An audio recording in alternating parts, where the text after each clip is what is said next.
한 주일 동안 안녕하셨습니까? 네.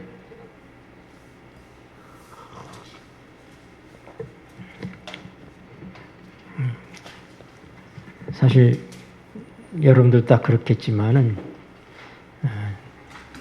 저는 날마다 기도 속에서 여러분들을 만납니다. 네, 우리 성도님들 한 분 한 분, 한 가정 한 가정, 또 자녀들의 이름까지 우리가 호명하면서 하나님이 함께 하시기를 간구하는데 여러분들의 자녀들까지도 온전하게 하나님께 구원받게 되기를 간절히 바랍니다. 왜냐하면 오늘 우리가 지금 공부하고 있는 내용이 그런 내용들이에요. 바울 사도가 로마서 9장을 시작하면서 그는 특별히 자기의 형제들, 골육 친척들에 대하여 말하고 있습니다. 로마서 9장 오늘은 3절부터 보겠습니다. 3절, 4절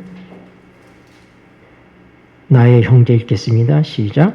나의 형제 곧 골육의 친척을 위하여 내 자신이 저주를 받아 그리스도에게서 끊어질지라도 원하는 바로라. 저희는 이스라엘 사람이라 저희에게는 양자됨과 영광과 언약들과 율법을 세우신 것과 예배와 약속들이 있고. 아멘. 네, 저희는 하고 이렇게 나오는데 영어 성경이나 뭐 그런 데 보면 저희라는 말이 안 나옵니다. 사실은 이제 그건 그냥 그 앞에 나오는 말을 받아서 하는 얘기예요. 이 사도 바울의 골육 친척, 그 형제들, 그들은 어떤 존재들이냐? 그들은 이스라엘 사람이다. 여러분, 이스라엘 사람들을 칭하는 호칭이 대표적으로 세 가지가 있죠. 가장 대표적인 게 뭐예요? 유대인, 그렇게 얘기합니다. 이것은 야곱의 아들, 넷째 아들 유다의 이름을 따서 이 장자가, 이스라엘 전통의 장자가 되면 세 가지의 축복이 있었습니다. 그 첫째가 뭐냐면 가정의 제사장이 되는 거예요. 온 가족들을 위해서 가장이 제사를 하나님께 드릴 수 있었습니다. 두 번째는 부모의 재산의 2배를 상속받을 수 있었어요. 네. 또 하나가 그 장자의 혈통으로 메시아가 오시는 겁니다. 그래서 그렇게 야곱이 장자가 되는 것을 그렇게 원했던 거예요. 그러나 우리가 야곱의 생애를 통해서 야곱이 아버지 이삭의 재산을 2배 가져갔다 그런 얘기 없습니다. 그 야곱이 갈망했던 건 뭐냐? 야곱은 정말로 하나님의 축복을 원했어요. 하나님의 축복. 내 씨를 통해서 우리의 구원자이신 메시아가 온다고 하는 이 놀라운 소망을 알았어요. 그래서 우리는 야곱이 이제 애굽에 내려가서 참 황혼같이 아름다운 그런 노년을 보내게 됩니다. 그의 젊었을 때 생애는 태양이 장렬하는 그 태양빛 아래서 수고와 땀을 흘릴 수밖에 없었던 그런 시절들이었지만은 그의 노년은 황혼처럼 아름다웠다. 죽은 줄 알았던 아들 요셉을 만나고 요셉이 애굽의 총리 대신이 되어 있었습니다. 요셉이 얼마나 그 아버지를 극진히 섬겼겠습니까? 고산 땅에 사시는 그 아버지를 위해서. 그래서 야곱이 애굽에 내려갈 때가 130세입니다. 그가 17년을 애굽에서 살고 147의 세상을 떠납니다. 그런데 야곱 이후에 12아들들이 이스라엘 방백을 이루게 되는데 이스라엘 지파들을 이루게 되잖아요. 근데 이 세 가지 축복이 갈라졌어요. 그래서 어떻게 됐어요? 제사장권은 레위 지파에게 갔습니다. 우리가 모세의 형이었던 아론의 계통을 통해서 제사장들이 되잖아요. 그 다음에 장자는 막내인 요셉이 차지했어요. 그래서 요셉의 아들 에브라임과 므낫세가 야곱의 아들이 됩니다. 손주들인데 두 몫을 줘야 되니까. 그래서 요셉이 장자가 되고 요셉이란 이름은 12지파에서 빠지고 그의 아들인 에브라임과 므낫세가 이스라엘의 12지파 각 지파를 차지하게 되는 겁니다. 그리고 또 한 사람 누구요? 유다를 통해서 메시아가 오는 겁니다. 그래서 다윗이 유다 지파에 속한 사람이에요. 참 성경은 성경일 수밖에 없는 그런 증거들이 많습니다. 모든 책들은 참 기록하지 않아도 되는 것들은 기록하지 않고 좋은 것들만 기록하려고 그러지만 성경은 있는 그대로 기록했습니다. 유다가 그의 며느리 다말을 통해서, 물론 그것은 원해서 했던 건 아니죠. 그러나 다말을 통해서 낳던 베레스라고 하는 아들의 혈통으로 메시아가 오십니다. 다윗이 그 혈통으로 태어나는 거예요. 솔로몬도 그렇게 태어나는 것이고, 그래서 유다는 큰 축복을 받았습니다. 유다에서 얘기할 때까지 이 야곱이 12아들을 쭉 놓고 그들의 미래를 계시를 통하여 보면서 한 사람 한 사람을 축복하고 있습니다. 그때 이 요셉은 예수님을 일컬어서 실로라고 얘기합니다. 실로가 오시기까지. 왜 야곱이 예수님을 실로라고 표현했는지는 아무도 모릅니다. 그것은 보냄을 받았다는 뜻인 실로암과 같은 그런 뜻일 것이다. 여러 설들이 있어요. 그러나 이것은 야곱만이 갖고 있던 그의 구세주에 대한, 그의 구원자에 대한, 그의 소망에 대한 그의 애칭이요 별칭이었을 것이라고 우리는 생각해 볼 수 있습니다. 저는 결혼하고 나서 꽤 오랫동안 저희 집사람을 뭐라고 불렀냐면 맹선생이라고 불렀습니다. 만약에 세월이 흐른 다음에 우리 집사람이 그 남편이 부른 별명이 맹선생이었다. 대단히 미련하고 맹꽁이 같았는가 보다. 아마 이렇게 사람들이 기억할지 몰라요. 그런 것은 저의 애칭입니다. 무슨 의미가 있느냐? 저는 부모도 없고 가진 것도 없고 아직 공부도 끝나지 않았고 그런 별 볼 일 없는 저를 남편으로 선택해서 그렇게 많은 고생을, 자기는 굶는 것이 뭔지를 몰랐다는 거예요. 저하고 결혼한 다음에 굶는 걸 경험했어요. 철원은 내가 밖에서 친구를 만나면 제가 돈이 없으니까 대접할 수가 없으니까 집으로 데리고 옵니다. 또 제가 결혼을 일찍 해서 다른 아이들은 결혼하기 전에 내가 결혼했으니까 만나면 우리 집에 가자 하고 데려와요. 그러면 우리 집사람은 밥을 해줄 쌀이 없는 거예요. 그래서 저 태릉이 있는데 공릉동에 살 때였는데 공릉동 교회가 저렇게 산 위에 있는데 거기 올라가다 보면은 골목에 쌀집이 하나 있는데 애 없고 거기까지 간 거예요. 가가지고 저희 교회 다니는데 제가 돈을 안 갖고 가서 그러니 쌀 2대박만 좀 주시라고. 그 예상으로 쌀 한두 대박 갖다가 그렇게 해서 밥을 해서 손님을 대접하는. 난 그런 거 몰랐어요. 근데 그런 우리 집사람을 보면서 부잣집 딸이고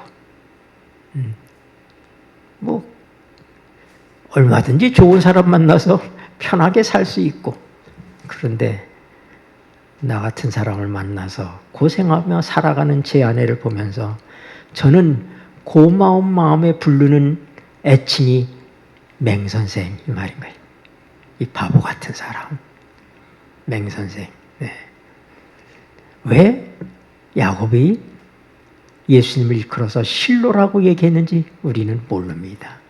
그것은 야곱만이 알고 있을 거예요. 실로가 오시기까지 7이자의 주가, 7이자의 홀이 유다를 떠나지 않는다. 그렇게 얘기하고 있어요. 네. 여러분,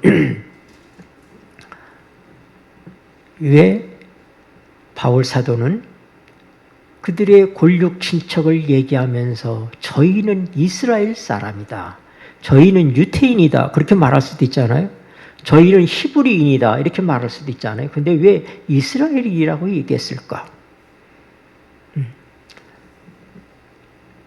유대인이란 말은 우리가 보편적으로 어떤 때 사용되냐면 이방인과 유대인을 구별할 때, 유대인과 이방인 이럴 때 대표적으로 사용하는 그런 그들에 대한 명칭이에요. 히브리인이라는 것은 뭐냐면 히브리 말을 쓰는 사람들을 얘기합니다.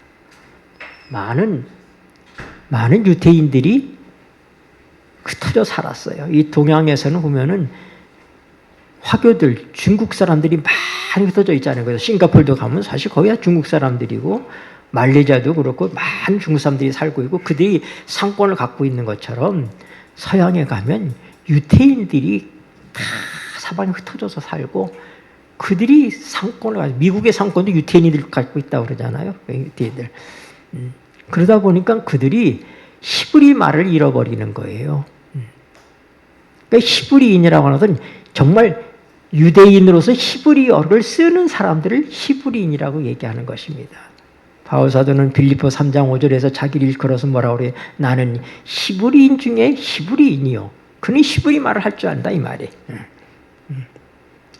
그래서 구약 성경은 히브리어로 기록됐습니다. 그러나 나중에 이 헬라어로 구약도 번역이 되는데, 그래서 우리가 70인역이라고 그래요. 70인역이라고 보통 얘기하는데, 그러니까 이 헬라파 유대인들은 70인역, 헬라어로 된 구약 성경을 소지하고 있는 사람들이었고, 히브리인이라고 하는 것은 히브리어 성경을 볼 수 있고 그걸 사용하는 사람들을 우리는 특별히 히브리인 그렇게 얘기하는 것입니다. 이스라엘은 그들의 대표 이름이죠. 그렇죠? 국가의 이름입니다. 이스라엘. 근데 그게 누구의 이름이에요? 원래는 야곱의 이름이죠. 네. 야곱은 어떤 사람입니까? 야곱이 쌍둥이로 태어나는데 그가 자기 형인 에서의 발 뒤꿈치를 잡고 나왔다는 거야. 그래서 그게 뭐냐면 발 뒤꿈치를 잡는다. 네. 뒤에서 가로챈다. 이런 뜻이 있고 속이다. 이런 뜻이 있는 것입니다. 아마 에서가 발 뒤꿈치를 잡고 나오는 그걸 보면서 아마 그렇게 얘기했을지 몰라. 그래서 이게 야곱이라 그렇게 이름을 줬을 것입니다. 그런데 참 그 이름처럼 야곱은 진짜 속이는 사람으로 살았어요. 장자의 축복을 빼앗기 위해서 아버지와 형님과 하나님을 속이고 그가 형 대신에 장자의 축복을 차지합니다. 그러나 그는 그 이후의 삶은 철저히 속임을 당합니다. 자기 외삼촌 라반의 집에 가서 20년을 보내는 동안에 라헬을 위해서 7년을 무보수로 봉사했는데 7년이 돼서 이제 라헬하고 결혼하고 이제 결혼 날이 됐습니다. 그래서 신방에 들어가서 하룻밤을 자고 나니까 라헬이 아니고 레아예요. 완전히 속은 거예요. 외삼촌한테 따진 거예요. 아, 내가 원하는 아내는 라헬인데 왜 그 형 레아를 줍니까? 그러니까 이 라반이 뭐라고? 우리 풍습에는 형을 동생보다 먼저 주는 일이 없으니 일주일 채워라. 그러면 내가 또 라헬도 주겠다. 그 대신에 너는 레아를 위해서 또 7년간 나한테 무보수로 일을 해라. 라반이 교묘하게 야곱의 노동력을 착취한 것이죠. 7년을 더 딸을 팔아서. 그래서 원하지 않는 아내가 둘이 된 겁니다. 네. 속았죠. 14년을 봉사하고 난 다음에 애들도 생겨나고 그러는데 자기는 가진 게 아무것도 없잖아요. 그래서 이제 라반하고 품삯을 계산합니다. 그때부터. 근데 이 협상을 하는데 칼 자루는 삼촌한테 있고 외삼촌한테 있고 자기는 칼 날을 잡고 하는 거예요. 이렇게 하자 하면 이렇게 할 수밖에 없는 거예요. 그래서 어떻게 해요? 양이라는 건 보편적으로 다 하얀 양이잖아요. 하얀 양. 네. 근데 어쩌다 그것이 무늬 있는 것이 태어나요. 무늬게. 그럼 뭐냐면 양떼 가운데서 무늬 있는 양들은 싹 빼고 하얀 양만 놔두고 혹시 여기서부터 무늬 있는 양이 태어나면 그 네 몫이다. 확률적으로 전혀 확률이 없는 것이죠. 사실상. 근데 하나님께서 야곱을 복을 주셔서 실한 양이 꿈에 보니까 실한 양에게 순놈이 붙어서 보는 것들은 전부 실한 양이더라는 거야. 그러니까 막 갑자기 이 무늬 있는 양들이 많이 태어나게 야곱의 몫이 생긴 거예요. 그러니까 이 외삼촌 와서 보니까 이게 어쩐 일이야 이게. 그래 야야 미안하지만 다시 하자. 그러면서 정말로 태어나기 힘든 아롱다롱하게 생긴 것, 아롱다롱하게 생긴 것이 태어나면 네 걸로 하자. 뭐 야곱은 할 수 없이 그렇게 해요. 그러나 복은 누가 주신다고요? 하나님께서 주세요. 다윗이 얘기하기를 주 밖에는 나의 복이 없나이다. 그 얘기했어요. 주는 나의 기업이시오. 내 분깃을 지키는 자이시며 내 잔의 소득이십니다. 여러분 이런 멋진 인생을 사시게 되길 바랍니다. 우리가 그런 사람들입니다. 하나님 우리의 복입니다. 라반은 속였지만 하나님께서는 라반의 것을 갖다가 그가 억울하게 당하지 않고 물론 라반의 집도 잘 됐습니다. 야곱이 갔으니까 부자가 됐어요. 하여튼 소떼 양떼가 굉장히 늘어났습니다. 그러나 하나님께서 야곱에게 6년 동안에 많은 것을 주셨습니다. 그러니까 라반의 아들들이 말이야 이제 저놈이 말이야 빈손 들고 우리 집에 오더니 부자가 돼버렸더만 저거 다 우리 아버지 건데 말이야. 하면서 언사가 편치 않게 된 겁니다. 그때 하나님께서 야곱에게 얘기합니다. 이제 내 고향으로 돌아가라. 그래서 야곱이 그의 아내들을 부릅니다. 하나님께서 나를 고향으로 돌아가라고 그러신다. 그러면서 이야기를 당신의 아버지가 내게 이렇게 한 걸 당신들이 알지만 나의 하나님은 나와 함께 하셨느니라.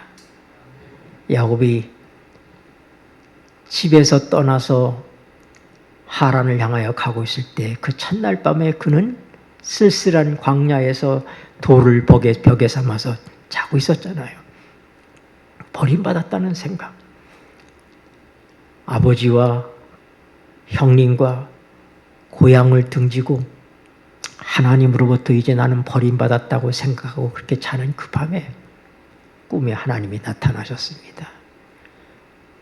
하늘까지 연결된 사다리를 보았어요. 그 사다리에 천사들이 오르내리는 걸 보았습니다. 그 꼭대기에 우리 주님이 계셨습니다.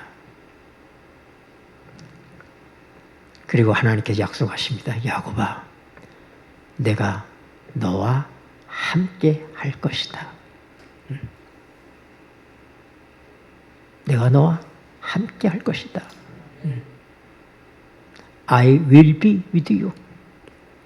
내가 어디로 가든지. 야곱이 일어나서 그는 너무나 감동을 받아서요. 자기는 하나님께 버림받은 존재라고 생각해서 죄를 짓고 도망가는 입장이 있기 때문에 그러나 과연 하나님이 여기 계시거나 자기는 하나님이 자기 아버지가 있는 그곳에만 계신 줄 알았습니다. 근데 바로 이곳에 하나님이 계시다니.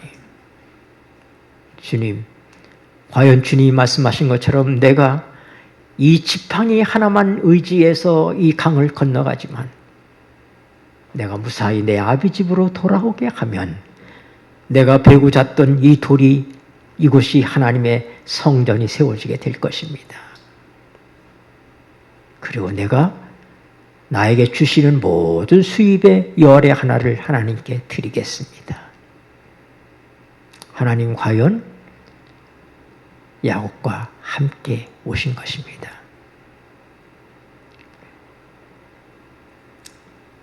그는 그의 아내들에게 얘기합니다. 하나님께서 나와 함께 계셨다.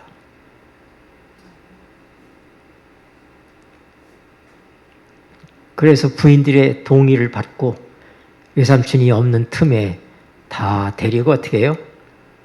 길을 떠난 거예요.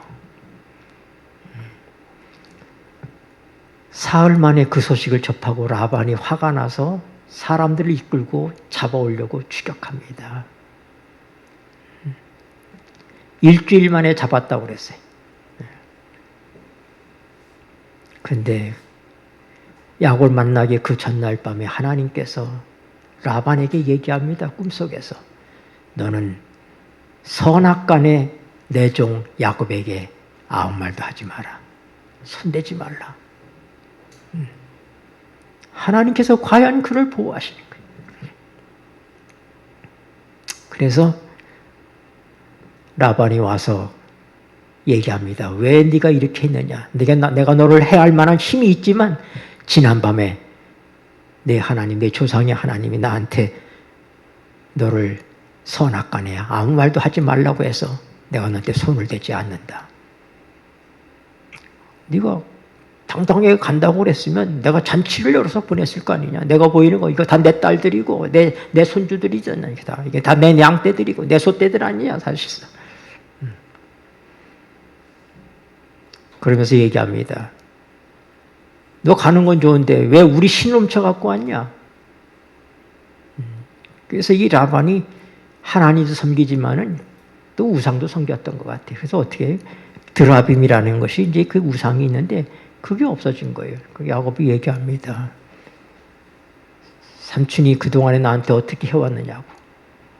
내 품값을 10번도 넘게 삼촌이 바꾸셨다고. 그러나 지난밤에 우리 하나님께서 내 조상의 하나님이 삼촌에게 그렇게 말씀하신 것이다. 좋다. 다 뒤져봐라. 누구든지 이걸 가지고 나온 자는 죽을 것이다. 얘기합니다. 다 뒤졌더니 안 나왔어요. 근데 그걸 누가 숨겼어요? 라헬이 숨겼어요. 라헬이 말 안장 속에다 그걸 싹 두고는 거기에 앉아서 자기 아버지한테 아버지 지금 제가 경수가 나고 있습니다. 그러니 제가 말에서 내려서 아버지께 인사하지 못하는 걸 좀 양해해 주십시오. 못 찾고 갔어요. 그래서 저는 라헬이 베냐민을 낳다가 죽습니다.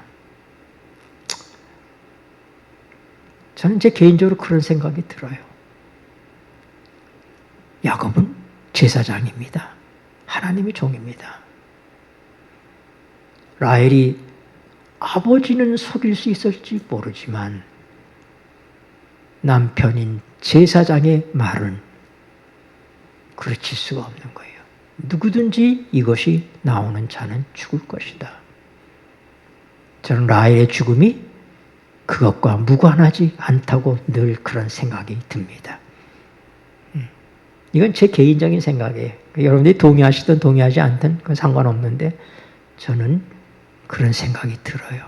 그래서 성경은 얘기합니다. 우리 하나님은 우리의 입술의 열매를 지으시는, 입술의 열매를 맺으시는 하나님이십니다. 여러분이 옛날엔 참 부모들이 자식을 무식하게 욕했습니다. 제 어릴 때 생각하면은 이 뭐 할 놈 이렇게 이 얼마나 끔찍한 욕입니까 사실은. 이 망 뭐 할 놈 뭐 그런 얘기가 있어요. 저희 장모님이 참 욕도 안 하시는 분이시고 좋으신 분인데 속상하니까 아마 둘째 아들한테 아마 뭐 걔 무슨 놈의 자식하고 한번 욕을 했던 모양이에요. 그랬더니 우리 그 작은 처남이 어릴 때 그랬더니 나는 괜찮아요. 나는 자식일 뿐이니까. 그럼 내가 뭐 자식이면은 나는 자식일 뿐이고 내 부모는 뭐가 되는 거야? 그러니까 그 말 듣고 다시는 안 하셨다고 그러더라고. 나는 그냥 자식일 뿐이고 내가 그거 자식이면 그거는 아버지가 그거인 거니까.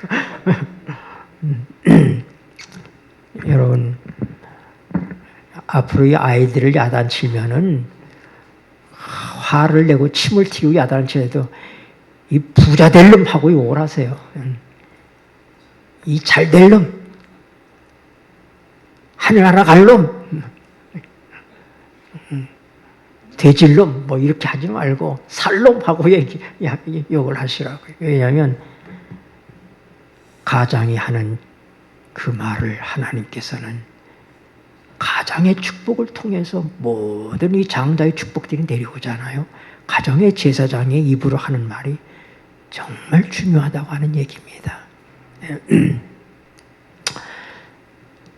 이제 가족들을 데리고 이제 약복강을 건너는데 약복강을 건너면 이제 가나안 땅인 것입니다. 근데 말은 자기 형이 400명의 군대를 데리고 자기를 잡으러 온다는 거야 지금. 그거 아주 뭐 어떻게 불안해서 견딜 수가 없어요. 하나님이 함께 하신다고 약속은 했지만 그러나 형은 오고 있잖아요. 안 와야 되는데 오고 있잖아요. 그래서 그가 꾀를 냅니다. 자기 재물 가운데서 양떼, 소떼 뭐 이렇게 나귀 떼를 만들어서 한 떼를 먼저 보내고 또 보내고 예물로 보내는 거예요. 형의 마음을 돈으로 달래보려고. 그리고 식구들을 야복강을 다 건너게 했습니다. 그 야복강에는 강도들도 많이 나타나고 살아온 짐승들도 있다고 그랬습니다. 근데 그 다 건네고 그는 약복 나루터의 그 밤에 무릎을 꿇습니다. 자기 죄 때문에 죄 없는 자식들과 아내와 이 모두가 어려움을 당하게 생긴 거예요. 그는 말할 수 없는 그런 참으로 찢어지는 마음으로 그는 하나님께 회개의 기도를 시작합니다. 하나님, 죄는 내가 졌습니다. 근데 내 새끼들 어떡합니까? 내 아내 어떡합니까? 죄는 나 혼자 받으면 되는데. 그때 누가 와서 자기 손을 탁 잡는 거예요. 아, 불사. 형이 나를 죽이라고 자객을 보냈구나. 그래서 밤새도록 초인간적인 힘을 가지고 그 사람과 힘을 겨뤄서 레슬링을 합니다. 그 사람이 야곱이 하도 말을 안 들으니까 환도뼈에 손을 댔더니 환도뼈가 위골돼 버렸습니다. 야, 날이 새어가니 이제 나를 좀 가게 해라. 그때 야곱이 알았어요. 아, 하나님의 사자구나. 강도가 아니고 자객이 아니고 하나님의 사자였구나. 그는 더 강하게 잡고 주여, 나를 축복하지 않으면 제가 이 손을 놓을 수가 없습니다. 제가 죽지 않는다고 저를 축복해 주십시오. 그때 여호와의 사자가 얘기합니다. 내 이름이 무엇이냐? 내 이름이 무엇이냐? 거기서 이름이 나오는 거예요. 야곱이 뭐라고 얘기해요? 고개를 떨구면서 그렇게, 예, 저는 야곱입니다. 이름은 그 사람의 명예요. 그 사람의 인격이요. 그 사람의 존재입니다. 사람이 죽으면 이름이 잊어버린 바 된다고 그래서 살아있는 동안의 이름입니다.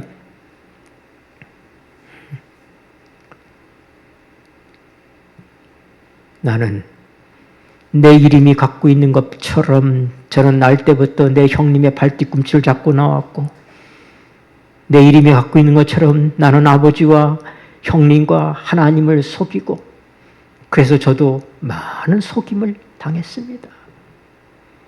야곱은 훗날에는 자식들한테까지도 속임을 당했어요.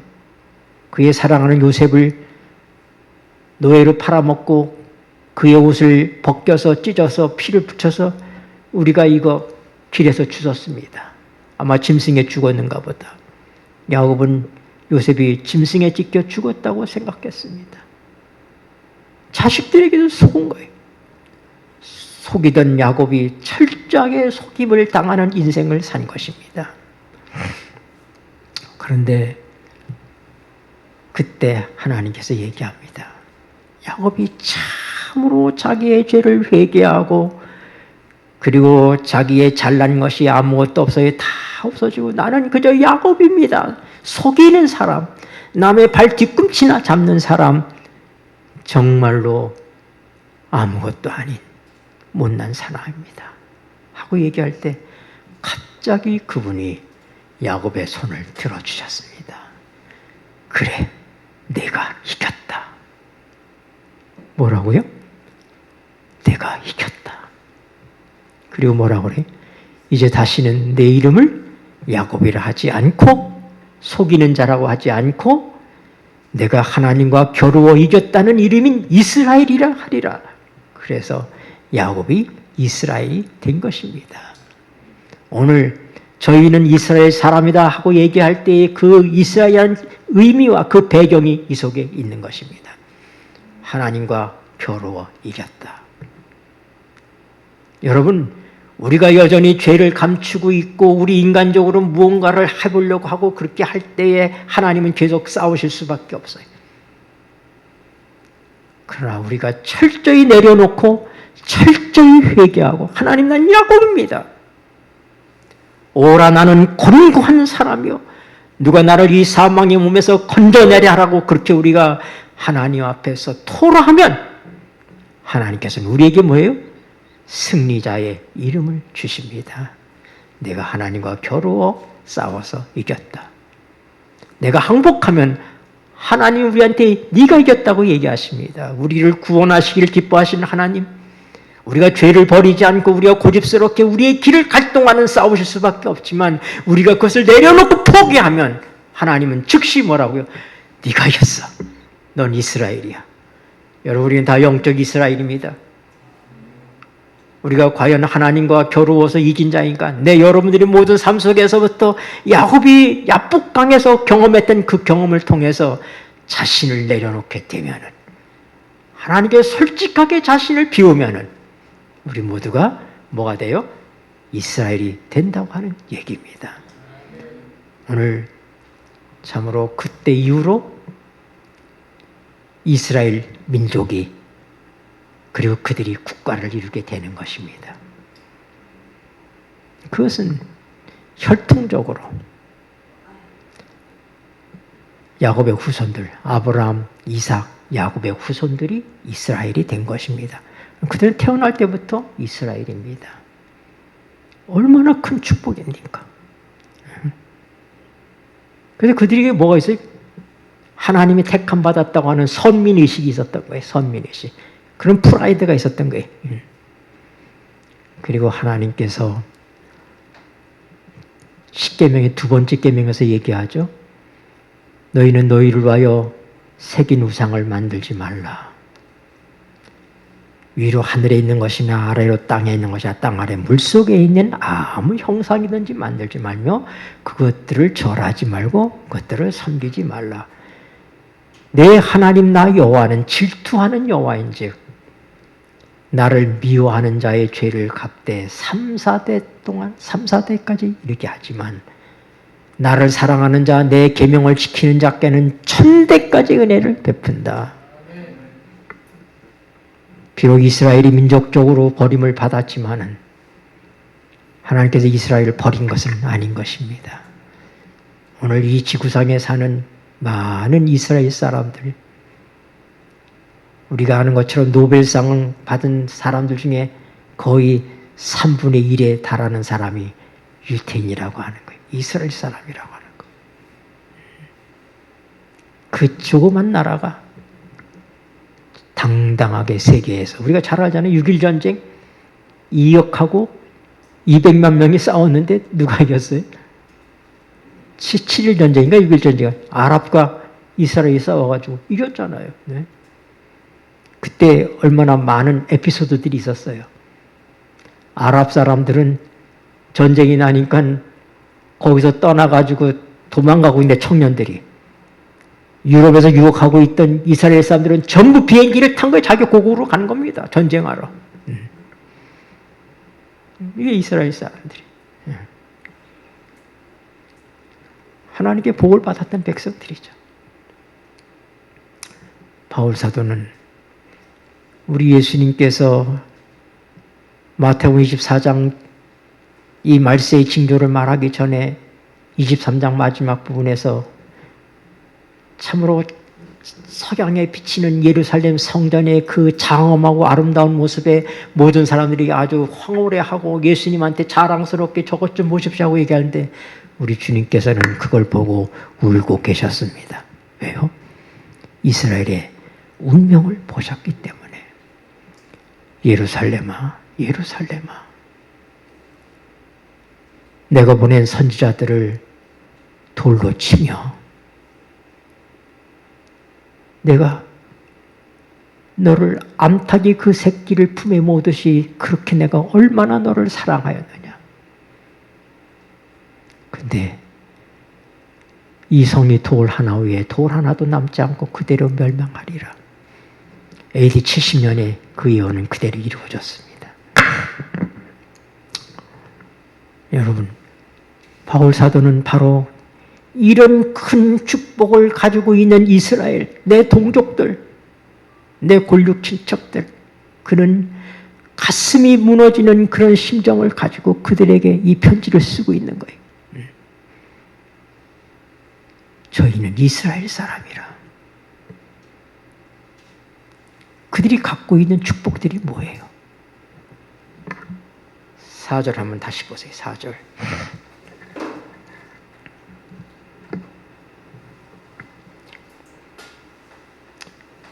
저희는 이스라엘 사람이라 저희에게는 양자됨과 영광과, 거기까지만 보겠습니다.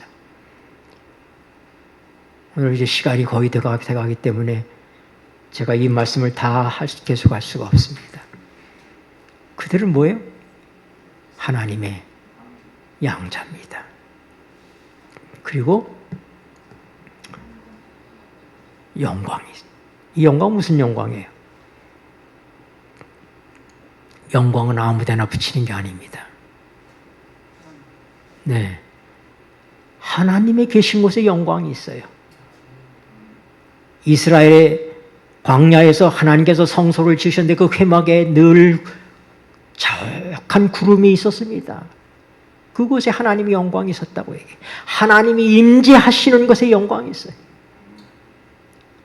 1년에 한 번씩 대제사장과 하나님께서 만나는 지성소에 거기에 뭐가 있어요? 쉐키나의 영광이 있었어요. 그 쉐키나라고 하는 것은 하나님의 임재라는 뜻입니다. 하나님이 거기에 계신 거예요. 하나님이 계신 곳에 영광이 있습니다. 이스라엘 백성 가운데 하나님이 계셨습니다.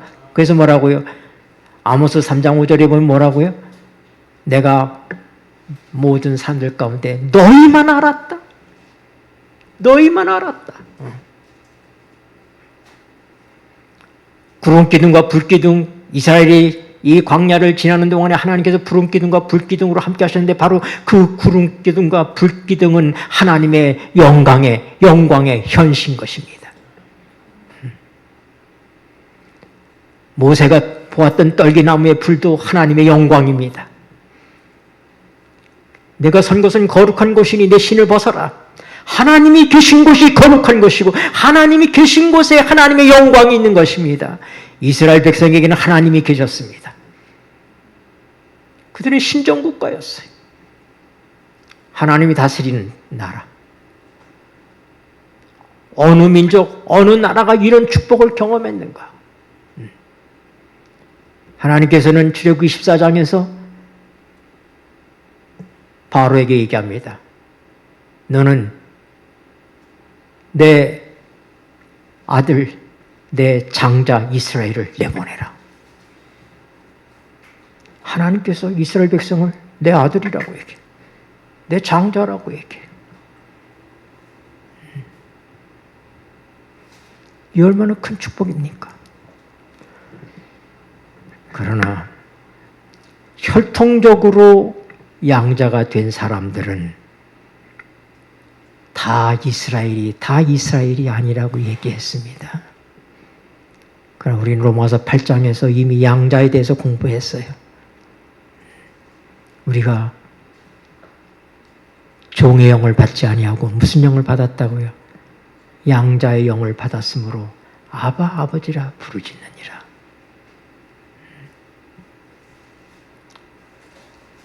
누가 양자예요? 우리가 양자예요. 이스라엘 백성 비록 양자였지만은 그들은 그들의 구주이신 예수 그리스도를 거절함으로 말미암아 이스라엘 국가가 선민으로서의 위치를 잃어버리고 더 이상 그들은 하나님의 영광이 함께하는 나라가 되지 못한 것입니다. 그러나 바울 사도는 그럴지라도 너희가 이런 축복을 가졌는데 이 축복을 다 마다하고 우리 구주를 십자가에 못 박았지만 그러나 하나님 이스라엘을 버렸느냐? 아니다. 나도 이스라엘 사람이고 나도 베냐민 지파다. 근데 내가 하나님의 사도가 하나님의 예수님의 사도가 되지 않았느냐? 그런 자기의 민족에 대한 참으로 고통과 근심과 끊임없는 그런 그들에 대한 슬픔을 가지고 그들에게 편지를 써보내고 있는 것입니다. 여러분, 성경은 우리가 역사적으로만 이해하는 것, 그것도 중요하지만 그것이 다가 아닙니다. 중요한 것은 이 말씀이 나에게 어떤 의미를 주느냐 하는 것입니다. 여러분, 우리가 이제 영적 이스라엘입니다. 우리 모두가 다 믿음으로 거듭난 사람은 다 아브라함의 자손이라고 얘기했어요. 이스라엘입니다.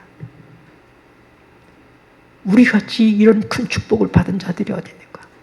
우리는 다 양자가 되었습니다. 하나님 아들이 되었어요. 그리고 우리 주님께서 내가 세상 끝날까지 너희와 항상 함께 있으자고 얘기했습니다. 우리 요한복음 14장 보십시다.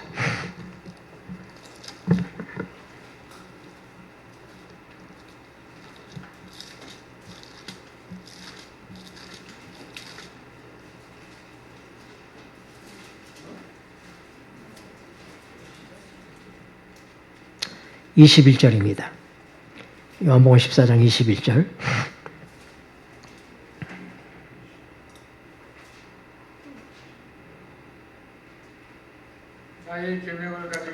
진자라야 나를 사랑하는 자니 나를 사랑하는 자는 내 아버지께 사랑을 받을 것이요 나도 그를 사랑하여 그에게 나를 나타내리라. 아멘. 우리 주님께서 우리에게 자신을 나타내겠다고 말씀하셨어요. 주님 우리에게 뭐라고 하냐면 내가 너에게 보혜사를 보내겠다. 다른 보혜사를 보내겠다.